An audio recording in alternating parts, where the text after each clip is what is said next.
umalingaw-ngaw po itong balita. Unahin po natin itong napipintong pagpapaimbestiga ng Palasyo ng Malacanang sa utos daw, no, ni Marcos Jr. Kasi hindi naman niya sinabi in public ni Marcos Jr., pero ang kanyang barker, ang kanyang tagapagtahol na si Claire Castro, ito po yung butangera ni Marcos.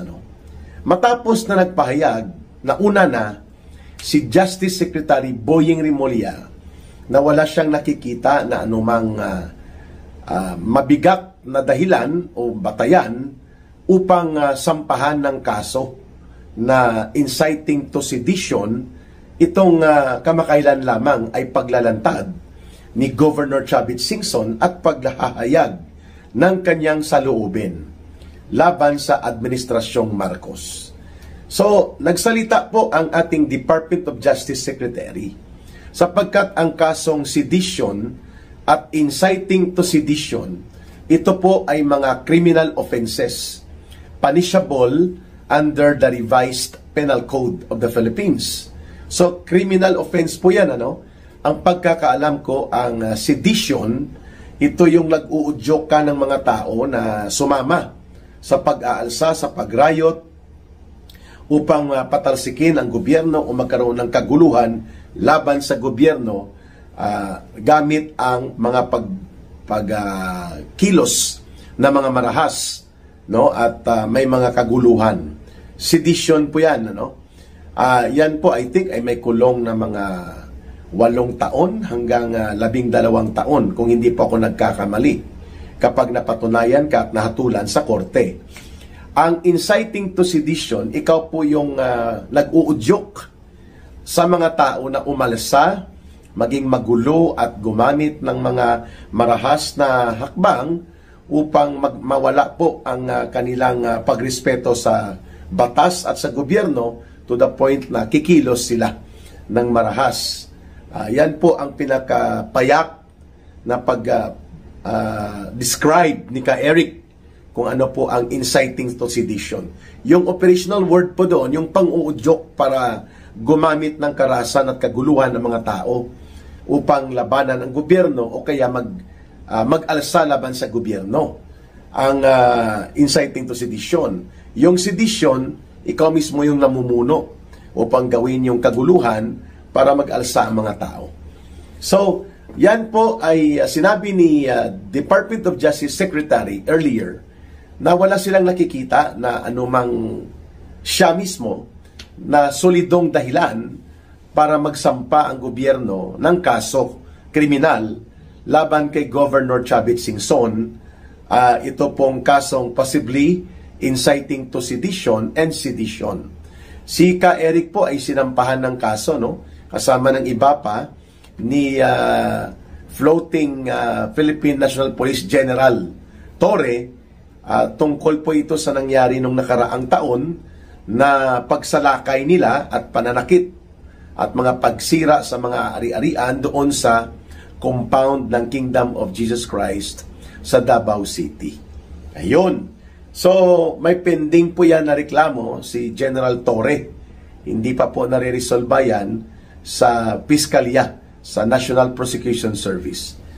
But on the note, bakit ko po tinalakay itong punto na nagpupumilit at nagbubutangera, nagtatalak itong barker ni Marcos na si Claire Castro, abogada pa man din, pero hindi niya alam paano ilugar ang sarili niya para maging matino ang kanyang mga pagpapahayag. Ibig sabihin ba, Ka Eric, walang katinuan ang pagpapahayag ni Claire Castro? Parang ganon.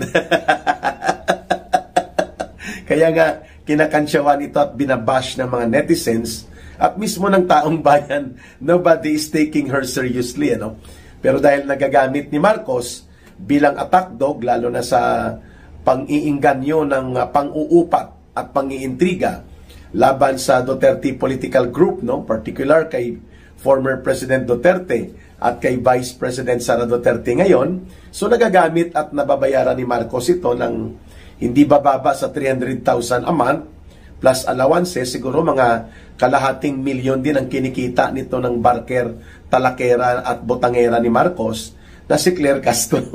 Sabi niya, dapat daw imbestigahan ng Department of Justice, ng National Bureau of Investigation, ang pinakahuli, the latest revelations in public and statements na ipinapanawagan ni Governor Chavit Singson, no, na nagbabatikos at mayroong mga pagpuna ng malakas laban sa katiwalian, korupsyon, pandarambong at kapalpakan, kabulukan ng gobyerno ni Marcos. At partikular na tinukoy, mga kababayan, ni Aling Claire Marites Castro, itong barker ni Marcos, ang sinabi daw at binanggit ni Governor Chavit Singson na nananawagan siya ng peaceful revolution of the youth against corruption. Kung pwede lamang daw magboluntaryo ang mga kabataan na nag-aaral na mga Pilipino na wag na munang pumasok sa paaralan. Kung maaari lang upang ipakita ang kanilang pagkagalit sa napakalubha na isyu ng korupsyon at mga pagnanakaw sa pundo ng bayan, para ipakita ang message of condemnation ng buong bansa by way of the youth revolution, so to speak, quote and unquote. Kasi hindi naman pag sinabi mo talagang revolusyon, mag-aarmado ka niyan at lalaban ka sa gobyerno. Hindi po ganoon ang ibig sabihin ni Manong Chavit Singson, kundi parang pagpupukaw sa mga kabataan na manindigan at magpahayag sa pamamagitan ng boycott of schools and classes, no?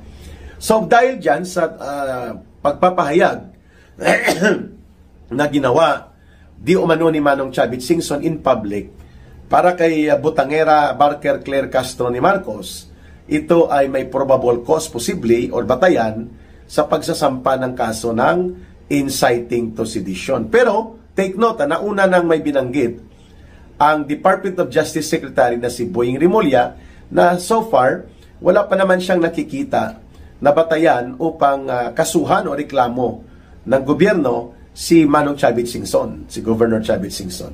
So ano po ang mensahe na ito ni botangera Claire Castro? Gusto po niyang ipakita either ito ay opisyal na kinokonsente ang kanyang pahayag na iniutos ni Marcos o diskarte niya lang ito dahil palagi namang wala sa katinoan at wala sa tamang hulog itong butangerang mga pagpapahayag ng barker ni Marcos na si Aling Claire. Whether it is an official statement of Marcos represented by the butangera Claire Castro or diskarte niya lang ito dahil minsan nagkakaroon din siya ng lucid interval, no? Pag sinabing lucid interval, minsan may pagkamatino din ang kanyang mga sinasabi, minsan, pero palaging wala sa hulog at hindi matino. Pang-uupat at pang-uudyok, no, ng pagkagalit at pagpapalubha sa konflikto politikal sa pagitan ng administrasyon ni Marcos at ng mga Duterte at ng taong bayan. Anyway, the message that this botangera Claire Castro would like to convey is, kapag ginawa nyo yan, ang ginagawa ni Governor Chavit Singson, na kayo ay nananawagan upang batikusin ang gobyerno at kayo ay naninindigan upang pumuna ng todo-todo sa gobyerno, ay pwede kayong ipitin at gagamitin ng gobyerno ang kanyang poder at kapangyarihan upang supilin ang iyong kalayaan sa pagpapahayag without directly telling the people about that. But that subliminal message is already very clear kay Aling Claire na hindi nila matolerate at nagagalit siya at nagmamaktol kasi baka sa paglabas at paglantad ng mga pahayag na ito ni Governor Chavit Singson ay mapapalaya sa poder ang kanyang boss na si Marcos Jr. Okay? So, sinagot kaagad po ito ang wala sa hulog at medyo napupunta sa antas ng walang katinuan na uri ng pahayag nito ng presidential barker ni Marcos. Sinagot siya ng dating Solicitor General sa panahon na yata ni Noynoy Aquino. panahon ni Noynoy Aquino, itong si Solicitor General. Pag sinabing Solicitor General, ikaw po ang general lawyer or abogado ng gobyerno sa isang administrasyon. Solgen or Solicitor General. Florin Hilbay.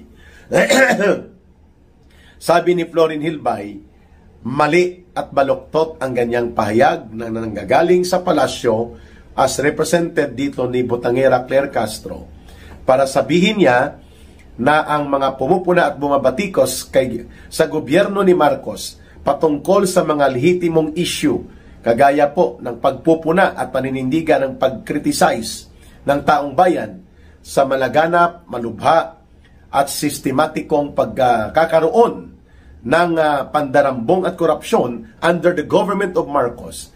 Ang sabi ni Solicitor General, dating Solicitor General Florin Hilbay, bahagi yan ng free speech and freedom of expression na ginagarantiya sa saligang batas.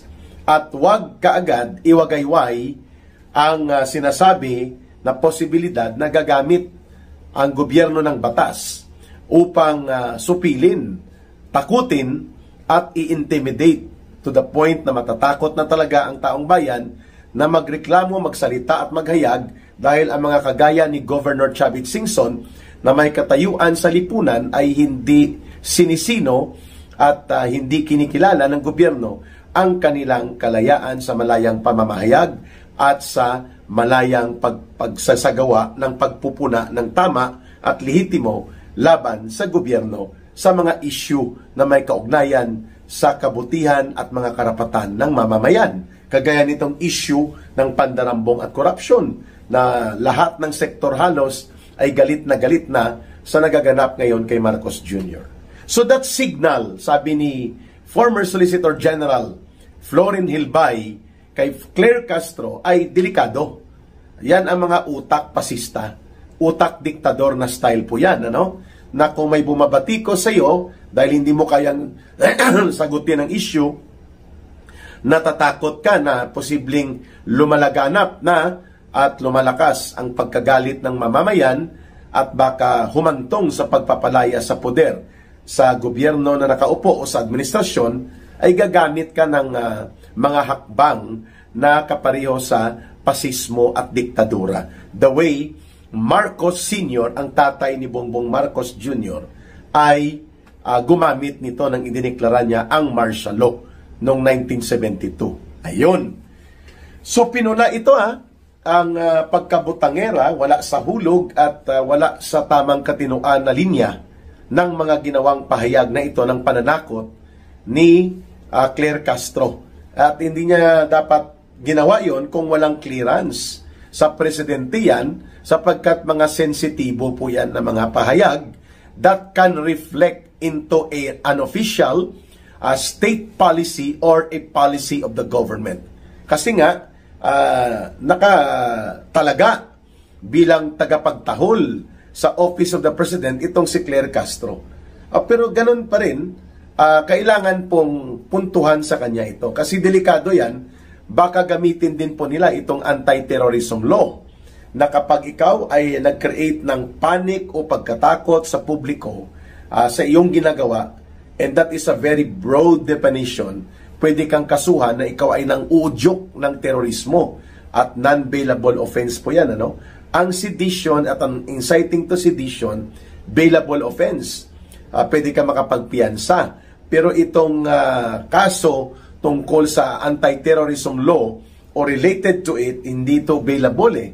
Kaya pag ginamit yan ng gobyerno para supilin ang malayang pamamahayag, the freedom of expression and free speech, and the freedom to peaceably assemble for the redress of the grievances of the people against the government, kapag ginamitan na po ngayon yan ng weaponization ng batas bilang instrumento sa panunupil at paninikil at pananakot at intimidation, kagaya ng mensahe ngayon ni Claire Castro, delikado po yan. And I hope na ititigil niya ito sapagkat kung mayroong dapat na supilin at dapat ito kitilin at papanagutin, hindi po ang mga pahayag ni Manong Chavit Singson, ni Governor Chavit Singson, o ng taong bayan, kundi ang gobyerno mismo ni Marcos